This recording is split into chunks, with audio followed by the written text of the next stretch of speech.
Spoiler alert, read on only if you have already watched the finale of Survivor. Heroes v. Healers v. Hustlers, all hope looked lost. That was the situation for Ben Driebergen.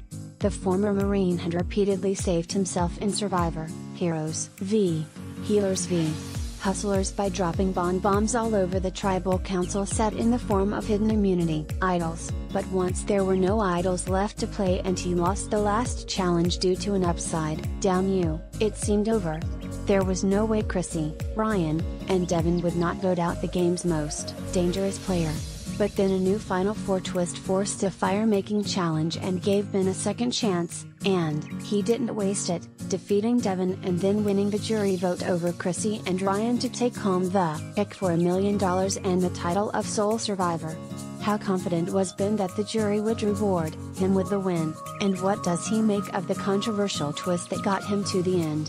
We asked the season 35 champ all that and more right after his dramatic and emotional victory. CBS Entertainment Weekly: So, did you know you had won when you made the final three? Ben Driebergen: No, not at all. Chrissy: with her 4 immunity wins and being the only woman left in the game, she had a very good case to win. And honestly, Ryan did really good at Final Tribal. He's a good talker, we've all seen that. I was really scared. I didn't ever think I had it in the bag. Never. Ever. What about when you walked out of Tribal after it was all over? Negative. Not at all. It's such a scary feeling with the stress that has happened since May. No one in their right mind would be like, oh, I definitely won it. You don't want to believe that you're going to win and then not win. Some days I'd be like, oh, well, I think I may have gotten enough votes to maybe win. And then you'd hear something or see something or get a text message from somebody. I think some of the jury was still playing the game after the game ended, too. So there was no way to feel confident and comfortable, ever. Even when the votes were getting read, it was Ryan, me, and Chrissy, 1-1-1, and Chrissy got another one and I thought she was going to run it at that point. You think you're done when you lose the last challenge, it's over, and then what is your reaction when you are sitting there at Tribal and hear about the fire-making twist? Oh my god, are you kidding me with that? I didn't want to give up. I was looking for idols at the Final Four, just because the game was crazy. I was never going to give up. But I didn't find a clue and I didn't find an idol and it was time to go to Tribal. They were so adamant about getting me out that I knew I was going home, and when she said she gets to take one person and the other two have to battle it out in fire, I knew she was taking Ryan. And it was my chance to get back in the game, and Devin is an awesome guy and I wouldn't want to go head to head against anyone else. I'm glad we did that together. A lot of people are weighing in on the new twist, some people loved it and others are screaming that it was unfair. What do you think about folks saying it's unfair that they changed the rules like that? Well, going into the season we had no clue that there was going to be a fire-making challenge.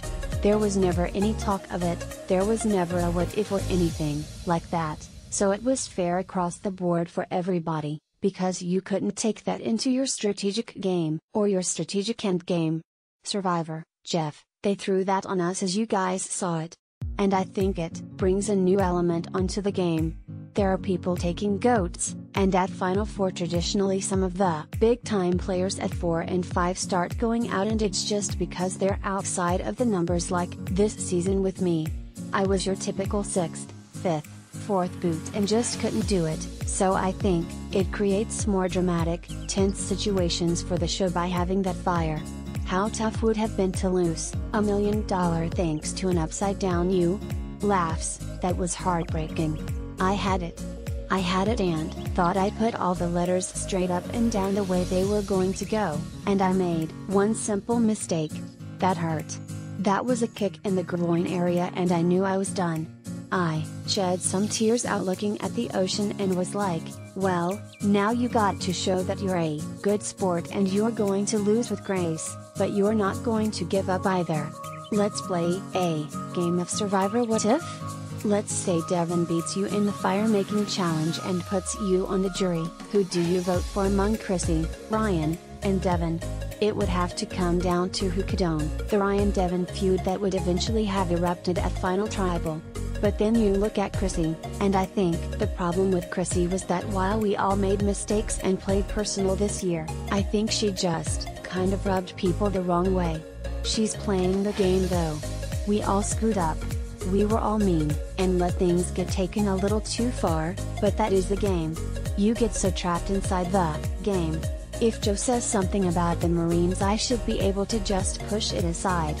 But as a game move, you have to respect what Joe did. He was on the bottom, he took a swing, and he connected and I blew up. So as a player, I respect Joe for that move. I thought that was a great moment where they brought out your old Marine buddies on stage during the live show. What's it been like for you going through this, and have you been hearing from other veterans out there who have been dealing with PTSD? I've gotten a good response from military people and anybody that has been in a shooting.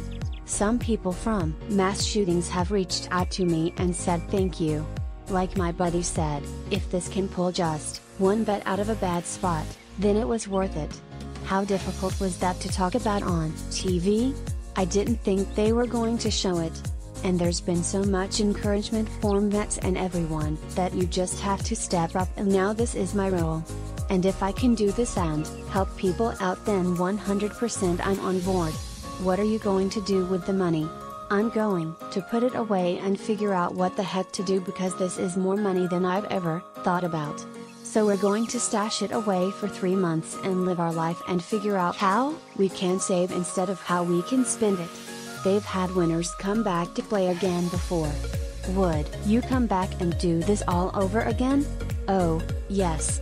100%. My wife Kelly has already given me the go-ahead to come back and pay if I get the opportunity, so I'm just waiting for that call. Make sure to read our quick take on the Survivor finale as well and get some inside intel on next season from Jeff Probst.